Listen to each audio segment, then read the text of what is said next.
Good afternoon, everyone. My name is Hannah Norman. I'm the Community Engagement Specialist with United Way of Greater Chattanooga. I oversee all things volunteerism and the emerging leaders. And so today we're really excited to offer this virtual lunch and learn self-care through uncertainty with Shelly Prevost, facilitated by Chelsea Beebe. The Emerging Leaders is an engagement group of United Way for our young donors. So if you are passionate about the community and giving back to the community while also growing as a young professional, this is definitely the group for you. And so after this event, I'm going to drop my email in the chat. And if you'd like to learn more, please feel free to reach out to me. We offer many things throughout the year. For example, this event that looks different with what we would typically do. But with everything going on, this is the best route for us right now, and we are so glad that you are here. So as you know, Miss Shelly Prevost is going to be talking to us today about self-care, and I really can't think of anyone else better in Chattanooga to do that for us today. She is a licensed therapist who has spent the past 10 years in business psychology. And serving as an executive at a startup. She has recently returned to her roots of promoting self-awareness and emotional intelligence. And this fall, she and her husband, Chad, who is a media specialist, are launching the Big Self School that we're going to learn about a little later on. And then today we have facilitating this conversation is Chelsea Beebe. I've gotten to know Chelsea really well over the past 2 years, and she has such a big heart for the community. And in addition to that, she is a huge mental health advocate. She is the art director at Leo Events here in Chattanooga and is also the current vice president of Emerging Leaders. In all of her spare time that she has, she facilitates some of Facebook groups. I don't know if you guys remember the big COVID community page. She helped facilitate that group, and then she also facilitates another group called For the Love of Your Brain, and I'm going to drop that link in there in the chat for you guys to look up in a few minutes. So without further ado, we're going to go ahead and get this discussion started. So Chelsea, go ahead and take it away. Hi, thanks, Hannah. Shelly, super excited to jump in with you today. And as Hannah said, this is something that's near and dear to my heart, so I was excited I was able to facilitate today. So jumping in, Shelly, if you could just share with us a little bit about your background and your career. I would love to. Hello, everyone. It's good to be with you all. Before I do that, Chelsea, can I just kind of do like a quick minute of getting people, if you all are like me, you've been running around all morning, and we're on Zoom calls kind of constantly right now. And I really want to just take a second and encourage everybody to kind of shift their focus, shift their energy. You know, it's really hard. Like I'm looking at my screen and I've got like 5 things up.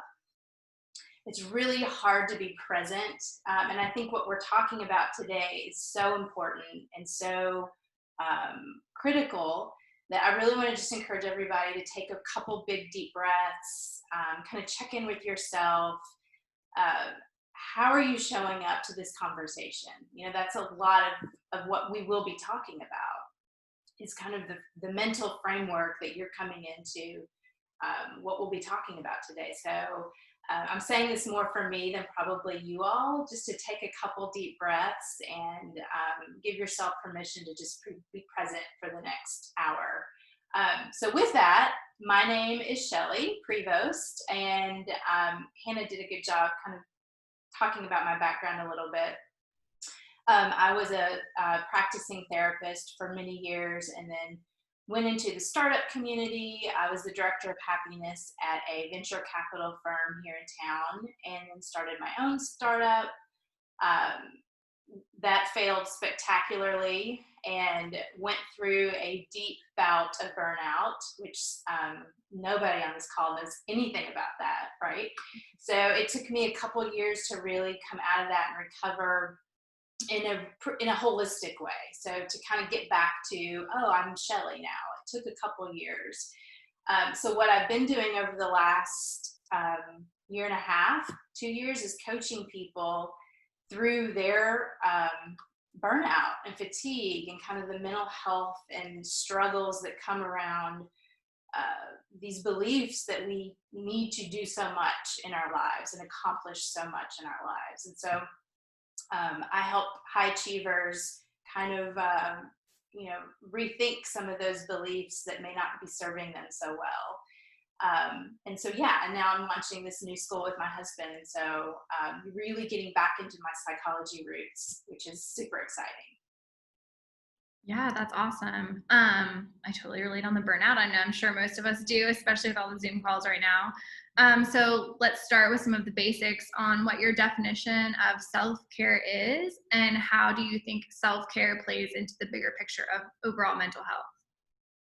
Yeah, so I'll probably talk a little bit differently about self-care than what we're used to.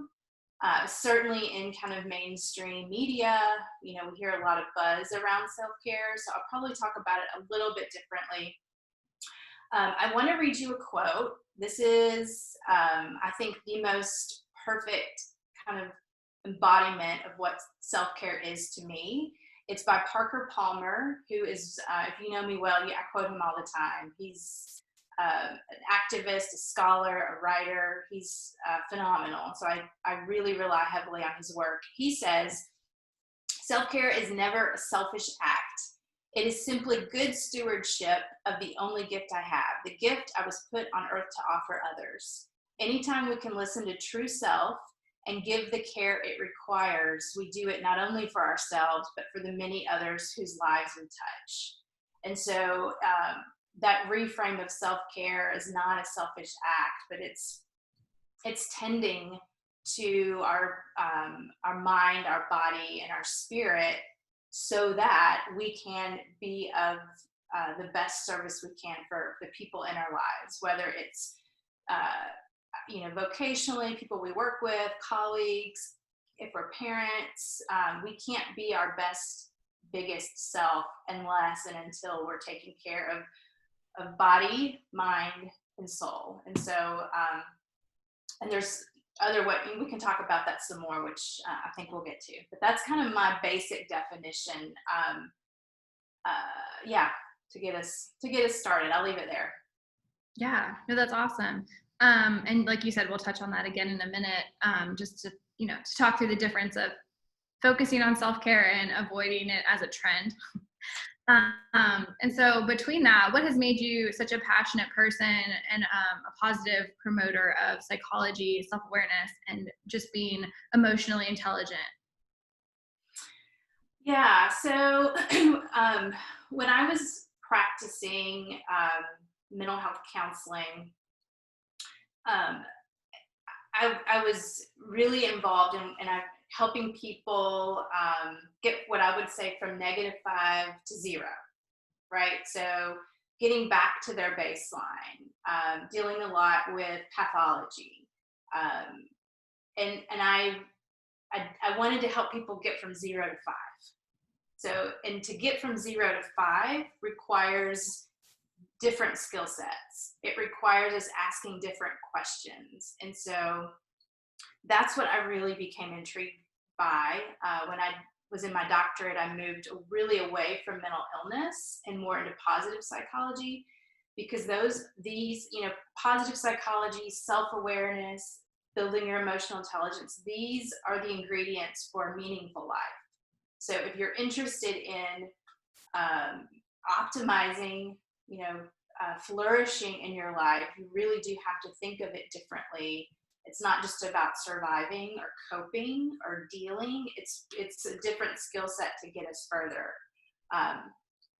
And self-care is a huge piece of that. It's something that, I think that the trend right now is not what I'm talking about. When I'm talking about self-care, I'm talking about discipline in your life. I'm talking about identifying values. What is your value system? So those are the things that ground you. And a lot of people that I think struggle with just not fulfilled. They're just not fulfilled. They're dissatisfied. I think the first thing is that there's a real lack of clarity around those values. And then, when I talk about self-care too, it starts with values and then boundaries. My definition of boundaries are the actions we take to protect our values. And so that's really where we need to look at self-care. Self-care isn't sexy. It's not always fun. It is discipline. It is turning off Netflix so you can get to bed at 10 o'clock. It is opting out of that last glass of wine because you're going to feel like crap in the next morning. So there is this kind of resetting what your priorities are that is around self-care. Yeah, I think that's a great way to look at it, especially like you said, people think of it as the treat yourself movement of being glamorous and like, I'm going to do this for myself, when realistically it's the day-to-day small things that add up to general meaningfulness. So I think that's a great point of the -5 to 0 baseline. I think we focus a lot on getting to 0, but what does it look like after that? So that's an awesome perspective. Is there any time in your life that you could share with us when you didn't prioritize self-care for your own self, and how that affected you, and then how that affected those around you, and kind of where you grew from that? Yeah. So when I was leading my startup, we were operating that for about 3 years. And for a couple of those years, right at the end was when, and if you're in a leadership role, or you, really any of us that feel really driven to make something happen, and yet it's not always in our power. I think my tendency is to kind of double down on what I can't control. And so the first thing I told myself when I was working so hard to make something happen was that I didn't have time. I didn't have time for exercise. I didn't have time to hang out with my girlfriends. Barely had time to be the mom I wanted to be. And so I started to make the values, if we go back to values that I had said were so important to me, were pretty quickly dismissed and diminished because I was so hell-bent on working to make something happen. So instead of really looking at, even though I knew better intellectually, like I knew I needed to probably, work on sleeping, getting to bed on time. I needed to meditate more, like all these intellectual things that I knew. I couldn't convince myself in the moment to really practice them. And I have a continuum, a burnout continuum. So that's the neglect that I did of myself is what got me into burnout and what took me 2 years to kind of get out of. And there's this continuum that once I got out of it, I could look back and be like, oh, those were the steps. But when you're in it,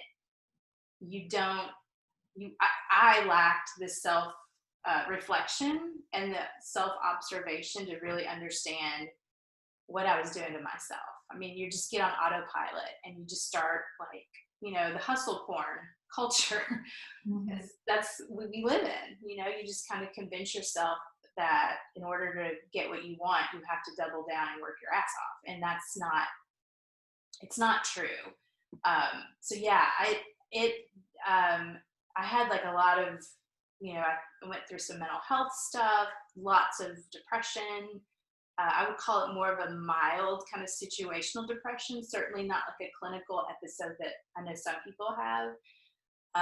More for me was anxiety around that. I had my first panic attack when I was going through that stage. And again, like you just convince yourself that in order to, I told myself, well, there's the goalpost. And to get there, I have to work insanely. And so it greatly impacted the relationships in my life.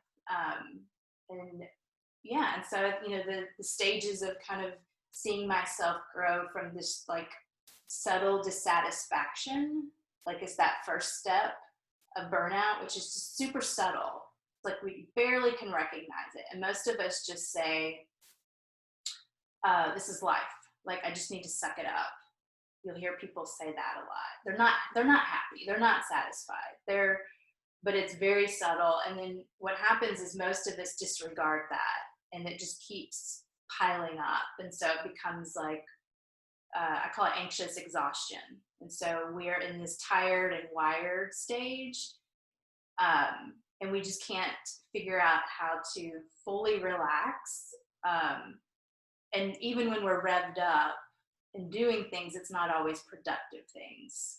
It's kind of this productive, manic, just getting stuff done that may not be important. And then if you keep avoiding those symptoms, then you get to what I call full-blown trauma, which is like this psychic wilderness of a lot of emotional mental health conditions, because we have avoided all the steps that have gotten us to that. And I certainly did. I mean, that was a big learning for me, that if I had paid attention at the beginning of like where that dissatisfaction was happening, I think I would have made very different decisions. Yeah, definitely. Have you noticed since going through that you're more quick to identify those situational symptoms of potential burnout again sooner and able to like combat those? Absolutely. Yeah. But that's the thing with self-care. I think of it almost like the daily practices. Self-care is kind of this mental lubricant that keeps you well-oiled, that keeps you tuned in to your body and your emotions. One of the practices for me, my self-care practice is I start and end my day in solitude. It's kind of like I bookend my days with, and it's not usually very long, but I have to do like, kind of emotional mental check-ins. Because if I don't, I know what happens. I go on autopilot, and my default, because of my personality and my hardwiring, when I go on autopilot, I become a workaholic. I become so kind of unconsciously driven. And so self-care, the work for me around that is the solitude, but also understanding like, why is that so important to me? Like, what does the achievement mean to me? What am I running toward or running from? So I think that unless you have space and time to ask yourself those deeper questions, then you'll just get on autopilot and keep doing your default behavior. Yeah, definitely. And I know in a couple questions we'll jump into the general, populace and COVID and mental health, but touching on the few things that you did, I think while everyone struggles, with mental health and self-care, women specifically, I feel like battle these things a lot. And so with the things you were saying about what you went through with working and being a mom, how have you taken those insights and applied them to your experience during COVID and being like, on Zoom calls and not in public and not in a social place? Mm-hmm. Yeah. So, one of the things I'm not great at, but I'm thankful that I've done work around, are boundaries. Like what healthy boundaries look like, because I can find myself getting very resentful of how I'm having to spend my time, things that are out of my control. And so when I'm recognizing those that come up for me, I know that's a sign that I need to take a look at my boundaries. And because, and I don't know that women are worse at boundaries. I think maybe we are socialized to really consider other people's perspectives or needs before our own. But I think it's hard for everybody. Like I see it maybe manifest differently for men than women, but having really healthy boundaries is hard. And I talk about boundaries. So those of you all that have worked with me before, I think there's a few of you all on here. I talk about boundaries. There's 3 steps. The first one is identifying what your boundaries are. Like, you have to know what is and is not okay. Like, period. Like, this is important. These are protecting my values. And that's certainly coming up a lot right now for me um, with with COVID. Like, what is my work to do right now? The second thing is communicating those boundaries, which is where I struggle, because I want people to like me. I'm afraid if I say no, they won't like me. So there's, thinking about how do I communicate my boundaries effectively, directly, clearly to people. And then the third step is maintaining them, which is also really hard because we're not perfect. And so sometimes it's easier, and some people it's easier to maintain boundaries with than others. And so that's come up a lot for me. And thankfully, I've done some work on that. I'm better. I'm not great. So, and the other thing I think is too with COVID right now, just a tremendous amount of anxiety. And anxiety, the root of anxiety is always fear. And I know I can watch myself, I can catch myself getting into behaviors, my default behaviors to deal with anxiety and stress and fear, ultimately. So that's happening a lot right now. And I think the and hostility and animosity that we are feeling and seeing displayed all over the place is that anxiety and fear kind of run amok. So until we have the skills to actually sit down with and ask ourselves and kind of do that introspection, like, what am I really afraid of right now? Why am I stressed? What's the anxiety about? The fight or flight happens. I think we just kind of keep like almost like a verbal vomit on people, whether it's actually happening or on social media, because there's a real lack of awareness that, oh, I'm in fact really stressed right now, and I'm anxious and I'm scared to death. And so, we have to dig into that work. We have to do our work instead of projecting it out onto everybody else. Yeah, definitely. I think that's an awesome perspective. And not great at it. I'm working all the time. Like, I can feel myself. I feel myself get stressed and angry, and I have the skills. At least I sometimes have the skills to kind of stop and pull back and ask myself, like, what is getting triggered in me right now? But that's hard work to do sometimes. Yeah, absolutely. I mean, I dealt with that yesterday with someone road rage right on the back of my car driving home. I was like, okay, I'm just going to assume that they are late for something and that's why they're yelling at me. You just kind of have to back off a little bit. But I think that's a great point. And then I was wondering too, like, what your perspective is on how someone can tell the difference if they are dealing with something that is maybe a situational bad couple weeks, a stressful couple weeks or days, versus how that translates into a bigger thing, like you were saying, a more like diagnosable situation. So just really the difference between situational anxiety or depression and something that's maybe a long-term, more impactful thing on your life as a whole. Yeah. And this is a tricky question, because I think a lot of it just depends. So when I was practicing, and even now as a coach, I have a 6-month theory. This is not scientific at all, but this is my theory, because when I would work with people and kind of start asking them questions about the pattern, like, how'd you get here? Like, you're really in a pretty bad spot, or you're struggling right now. And we would kind of reverse engineer it a little bit and back up. And it was uncanny how many times, like 6 months earlier, some kind of triggering event happened. And I think that there's this threshold of 6 months where we kind of power through. You can kind of manage it. You band-aid yourself enough to kind of keep going another day. But there is a point where it's not sustainable. Like, something's got to give. And so for a lot of people, I don't know why, but it was this 6-month thing.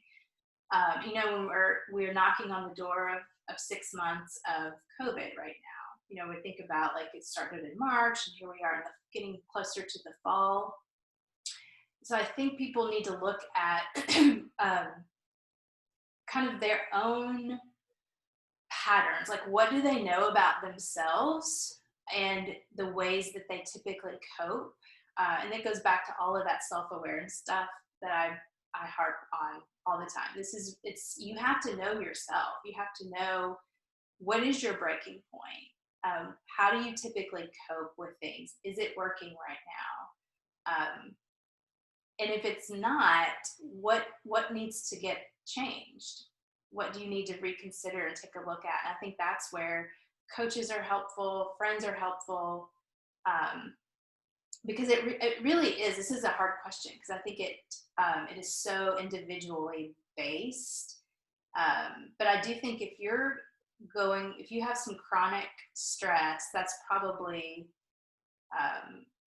an opportunity to take a look at some of the conditions in your life that are leading to that stress. Because, you know, the function of stress is to alert us to something going on in our lives. It's a wake up, it's a fight or flight, like take action is what a stress response is. If we're marinating in that every day, your body will tell you, your soul will tell you, like it starts to break down. And so whether it's like an acute kind of mental health issue, or it's just some kind of like subtle, this isn't going the way I want, either way, you need to take a look at that.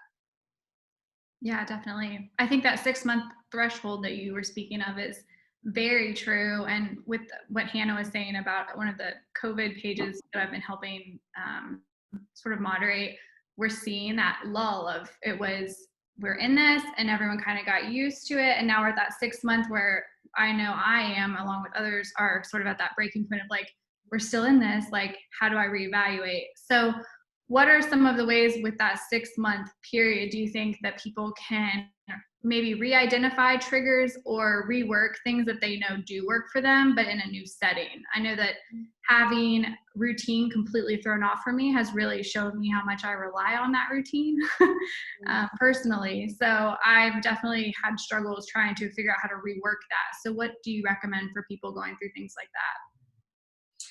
Yeah. If you think about like before kind of a triggering event, right? Like ideally we have figured out some skills or some strategies in our life that work for us. And so that would be the first thing I would do, is go back and say, well, what's been working? What's worked well? Whatever that is. It could be yoga. It could be like, I got up at 6 a.m. and I meditated for like whatever was working. I would want to coach somebody to go back and let's like reimagine that. And so that would be one of the things that I would encourage people to really do. I think what's so tricky about what we're going through right now is it's not in anybody's control. And so our brain wants control. It wants to have some type of like outcome. It wants to close the loop. Like that's just what we do. So when it's not possible, like it isn't right now, there's so much up in the air. We have to just go. It's so counterintuitive, but we have to go into whatever the fear is, and you have to, what do they say, name it to tame it. So you have to go in and like really understand what are you afraid of in this powerlessness that we're all feeling. And I think it's a lot around obviously health and safety. It's a lot around economy. It's a lot around our kids and people we love. They're how are they adapting? And I've done how to find calm is one of the classes that I've been doing through COVID. And that's the first thing I do, is have people just brain dump, write down every fear that they're aware of. And that exercise alone can be really powerful for people. It's just like, oh man, there's so much that's swimming in my head that I didn't even realize was getting stoked through all this stuff right now. So yeah, so I think there's some practices and skills that you can use before, what normally works for you, body, mind, and soul work, and then what can you be adding to your repertoire to help deal with this kind of acute, weird place that we're all in right now when we can't control everything. Our natural response is to want to, and then when we can't, of course we're anxious, of course we're stressed. Like, who isn't? But we have to figure out what I need to do with that, what you need to do with that to move through that in a healthier way. Yeah, definitely. Well, and as we enter that next 6 month of however long we'll be in this cycle of COVID, we've obviously seen that mental health is super important through all of this. And there's been a lot of new articles and things being released, and that, lots of people argue that it's had a huge impact on everyone's mental health. So outside of the things that you've talked about, what are some more things that you would recommend moving forward that you think could be extra vital in paying attention to your mental health overall and like your day-to-day self-care just through the rest of whatever time frame we have? Yeah, I think, a couple of the things I've already mentioned about, some of the introspection, kind of you have to find space to sit and think through, like, what am I fearing right now? What's coming up for me? Journaling is a huge, I encourage all my clients to do that. I lost my train of thought because I was thinking something else. Could you say your question again? Yeah, just talking about what moving forward through the rest of the time frame that we have with COVID, how else you would recommend people maybe refocus on self-care in their day-to-day, and then how they can have a better picture of overall mental health and how those day-to-day activities contribute to the longer picture, the long run, since we, have a big question mark still looming over us. Yeah, and I wish we could have a conversation around that too, because I feel like each of us represents however many people are on this call. We have such a unique perspective with how we're seeing what's going on, what are the things coming up in our lives that we're coping with. And so it's hard to give like a blanket kind of thinking through how best to deal with this. For me, the idea is always self-care, going back to what is a daily practice every day, mind, body, and soul? Are you moving your body most days? How are you tending to your emotional work? The number one thing that, if I were to boil down happiness to kind of one ingredient or a meaningful life, it's social relationships. It's our connections with people. For me, that's an emotional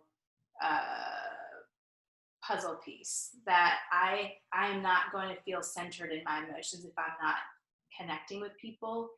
And I think one of the biggest kind of mental health conditions we're seeing right now is the loneliness caused by the isolation. And that one's really tricky because this doesn't cut it for most people. These Zoom, and especially for people who are really social, getting out of the house, how can you connect with people? I would love to see a show of hands of who is really craving that more and more, because I am for sure. Yeah, and it's something that goes back to what I can't control because we have this stupid virus, but yet we have such a human need to see and be and touch and be around people. So if there's ways that you can get that need met in some, even just like a stopgap kind of way, I think it's really, really huge. Because I probably, of everything that's coming up right now with COVID, the degree of isolation and loneliness, because we know that leads to higher suicide rates is probably the most concerning part of this whole thing for me, besides the virus itself. But yeah, so I think the mind, the body, the soul, like, and finding ways to physically connect with people and as much as you possibly can. It's super important. Yeah, absolutely. And I have one more question before we open up with Q&A, and I'm going to throw it to Hannah. But wondering what some of your most effective tactics and rituals might be in your self-care practices personally. Mm-hmm. So I would, for me, it always comes back to my values. Really looking at, 3 core values that kind of guide my life. And so I work pretty intentionally about practices, daily, weekly practices around that. And so for me, like I mentioned, the solitude is huge. And, for those of you all that know about the Enneagram, it's a powerful tool for self-discovery. And I'm a 2 on the Enneagram, which is a helper type. And so I know about myself that I am what they call other referencing. So I get self-knowledge through other people and how I think they think about me or how they feel about me or helping meet their needs. And so for me, what I've learned about myself is that when I get too far out in that direction, I lose my sense of self. I lose kind of my anchor. And so the solitude, like pulling back, journaling, checking in with myself is, for my personality, super important. For some of you all that are head types, who you're constantly you're overthinking or hyperthinking, trying to problem solve and figure things out, silence, just the act of silence is a really powerful tool, just, which can come through meditation, can come through just a quiet walk. But I think, knowing where you get so much energy, you probably need to pull back from that a little bit.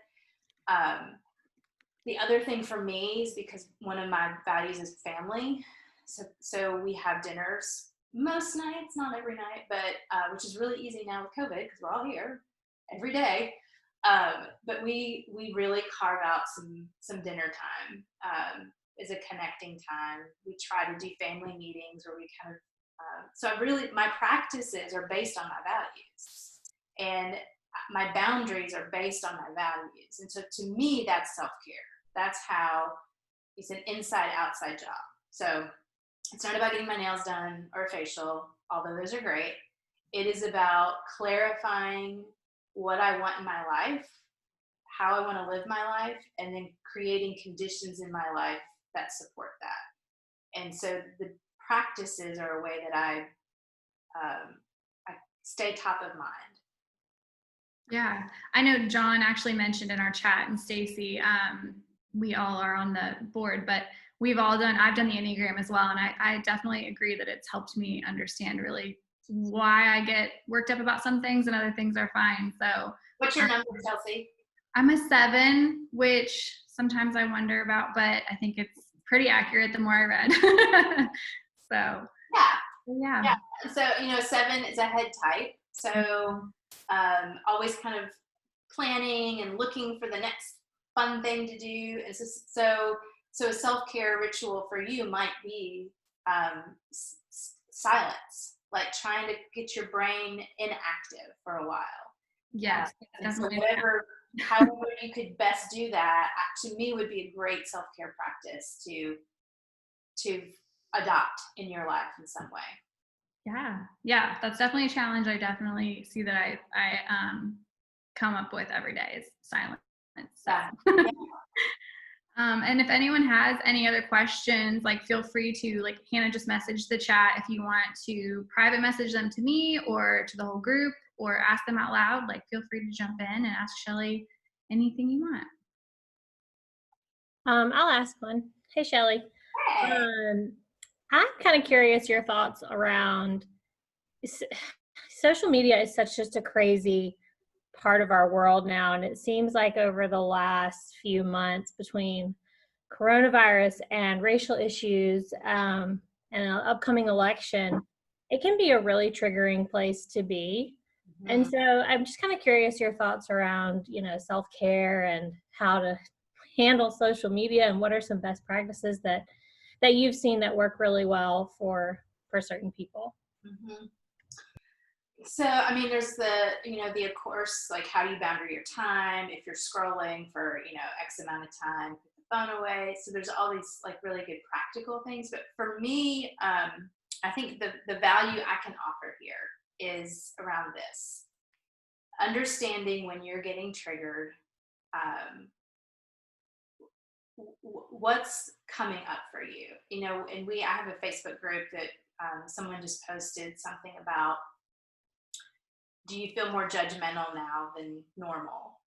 And there's some conversation around that. And so I think that it is definitely stoking outrage, it's stoking anger, it's stoking anxiety, and we can't move through. One, just limiting it, I think, is practically a really good thing. But two, we can't move through like in a healthy way until we can understand what is getting stoked in us and triggered in us.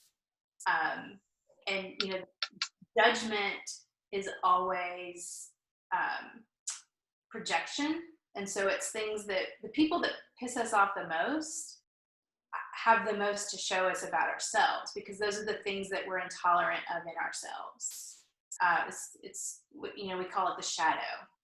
And so those things are coming out in full display. And I feel like it's a trifecta of insanity right now to be on social media. And so because there is so much going on, but the anonymity and this like lack of social relationship and connection with people who are just spewing stuff, we don't know each other,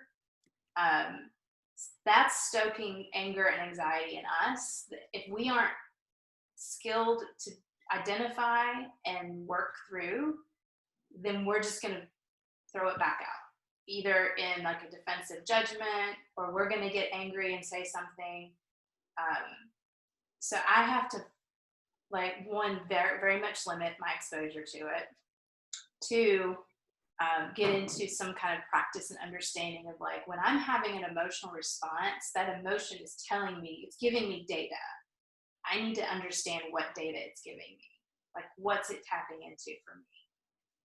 To me, that's the only kind of healthy way that we can move through this cesspool right now that is called the internet.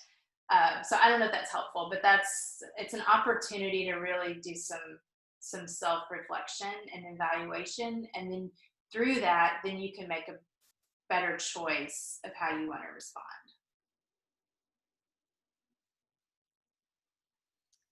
I have a question that was sent over. And what type of self-care practices would you best recommend for an Enneagram 6?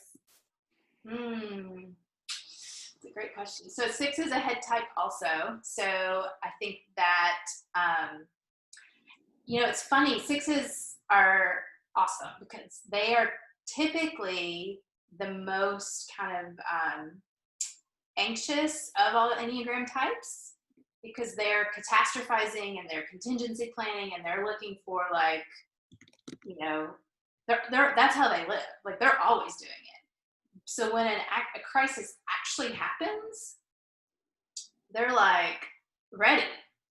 So they've already thought through so many scenarios. They're ready to act. I think there's a part, like the 6s that I've worked with, are like, it's almost a relief to go through COVID, because it's like, oh, everybody else is feeling what I always feel. So I think that the head types, it really is about this silence. Like, how do you get more silence in your life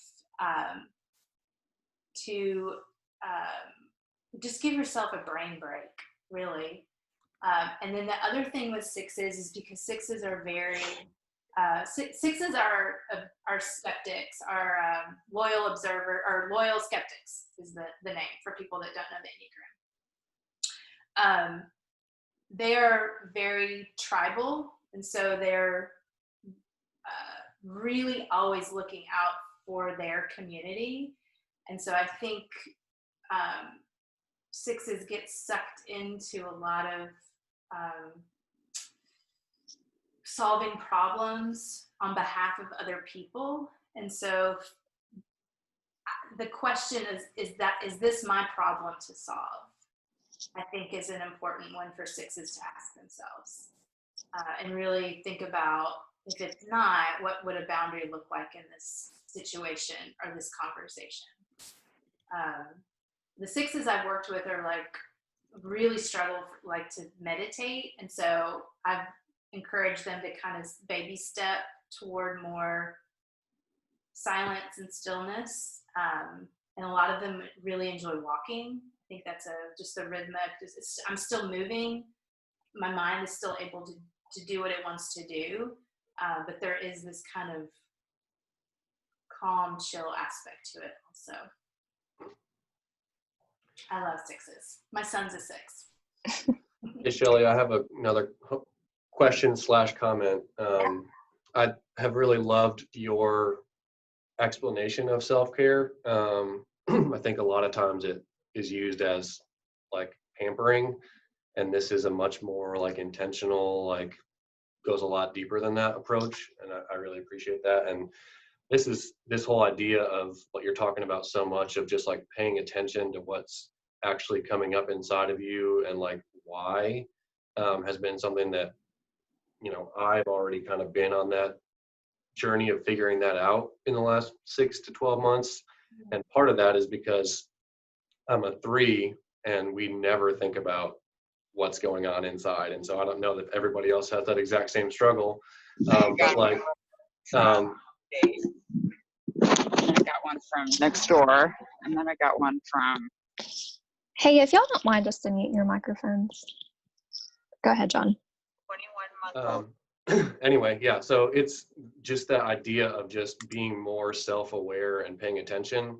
And I think the great idea was, by whoever put this thing together, to have somebody talk about self-care, because there are a lot of negative aspects that are arising from the quarantine and people being isolated and those things too. But it's also provided an opportunity for people to like kind of reset and, you know, like figure out, like you say, like what are the things I care about? Where do I want to set my boundaries? How do I communicate those things? And so if we just kind of pay attention to that side of things, it could really be something that sets us up for more success coming out the back end, I think, which would be really cool to see. Yeah, I totally agree. I think when it first broke out, the first couple of weeks, I had like an onslaught of requests for people to, you know, a lot of people were reaching out, really struggling with what to do with all this right now, because it's so like, what, you know, anxiety and acute, and it was stress and high stress. So I think it's leveled off. And a lot of people are asking what you're talking about, John. They're saying like, what now? Like, this isn't ending soon. And so that's when,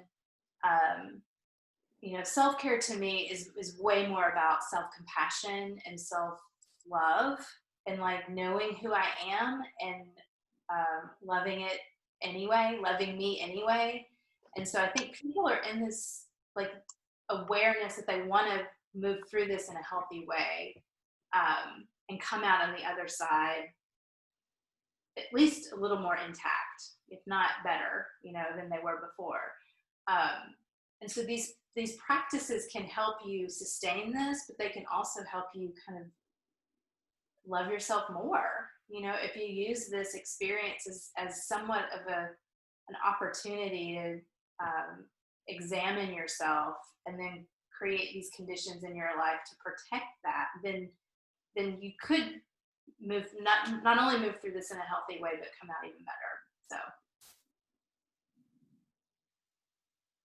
I have a question that came in through that survey we sent out beforehand, and I know something that I've had to work on since working at home is you really have to create those boundaries. And so this question came in, and it was, what can we do to alleviate the mental health stigma at work? Sometimes people are hesitant to say personal day or mental health day for this reason. So any thoughts? Yeah. So again, right when COVID broke out, there's a couple of my friends and colleagues. We all know LaQuisha. Some of y'all know her. She was one of them. We did a leading through uncertainty, kind of a series. And Sabrina Moon is the other one that was part of that, who is a Brene Brown Dare to Lead facilitator. And this came up a lot. This question, especially among the leadership of typically in a work environment, we don't talk about this kind of stuff. We don't talk about feelings and mental health and stress and struggle and I'm not okay. But yet it's if you don't talk about it right now, then it's avoiding the elephant in the room. And so that doesn't feel authentic for people. And we had, lots of different ways to have these conversations that were truthful, but didn't go into invading everybody's privacy also. And so I think a lot of that is around language. And so we can avoid kind of, quote, therapeutic language, which is, there's so many. Brene Brown herself has given us language to talk about emotional issues in a work setting. We can talk about values. We can talk about stress and burnout. We can talk about emotional intelligence, like learning skills that help you not only in a work environment, but they're transferable. They'll help you through all facets of your life. So I always, when I'm working with leaders, I encourage them, do you all do check-ins with people? When you first get on a Zoom call, how's everybody doing? Like, that alone, to me, opens a door for permission giving of I care about you as a person, not just a worker, my employee. But it's amazing how many people struggle with even that. How are you doing? I think there's a fear that it's going to open up a Pandora's box of emotions. And that may have to be dealt with in a offline kind of way. But I think just letting people know, starting, I have an article I wrote a long time ago. It's 25 questions to start off your meeting, in a personal, showing people you care about them. So simply taking one of those questions and starting a meeting, spending 5 minutes talking with people about how they're really doing, goes a very long way. And then I think also having resources for people, whether it's in-house or that are referred out, for people who are really struggling. I think if those can be a possibility for work environments, to invest in that for your people, I think it could pay dividends in tangible and intangible ways. Yeah, no, that's awesome. We've all really appreciated all of your insight through this, and we'd love to hear more about the Big Self School in the last few minutes that we have with you, if you want to talk about it more. So I would invite you all to go to our website, but it's not finished. It's still in progress. We're getting very, very close. So the Big Self School, it's, at its core, we are helping busy professionals live a more meaningful life. I think that's what we want, to help people learn skills, strategies for how to not only know and understand this stuff that's really important, but integrate it, actually bring it into your life, make decisions, build your life around the things that matter. And so we have classes we're going to be offering, group coaching, we have books, we have media, we've got challenges. We're going to build an online community that is the Facebook group, and it will be growing into more of a school community. So if this is interesting content to you, if you're interested in like, what are my values? How do I live them out? What do I even want? We're doing a whole class around just desire. What do you desire? How to have hard conversations with people. Like, if this is interesting to you, then I would encourage you all to go and check it out. I think you can still go to shellyprevost.com and it will redirect you just to a landing page and you can read more. Okay, perfect. Well, thank you, Shelly. I'm going to throw it back over to Hannah to close us out, and we appreciate all of your time with us today. Yes, it's my pleasure. It's fun to be with you all. Thanks everyone so much for being here. I know I really appreciated this conversation. I felt like I was like nodding my head the whole time because it was just so relatable. So Shelly and Chelsea, thank you so much for your time and this very intentional discussion. One thing I wanted to mention, I'm sure most of you know school's going back really soon. In Hamilton County Schools, they are actually needing volunteers to help prepare for their back to school bash. And so I wanted to share out the sign up link for that. This year it's going to be a little different. So they don't need as many volunteers the day of the event, but they need volunteers to help get ready for the event. So if you are interested in doing that, I'm going to put this link in the sign up, just if you're able, willing. And then like I said at the beginning, this is an example of what the Emerging Leaders is all about, providing different resources to you guys. And so if you enjoyed this today and want to learn more about United Way in general and the Emerging Leaders, please feel free to reach out to me. I'm going to send a follow-up email after this, either this afternoon or tomorrow. And just feel free to reach out. I'd be happy to talk with you. I hope you guys have a lovely day. Do something for you today. Take care of you. Bye-bye.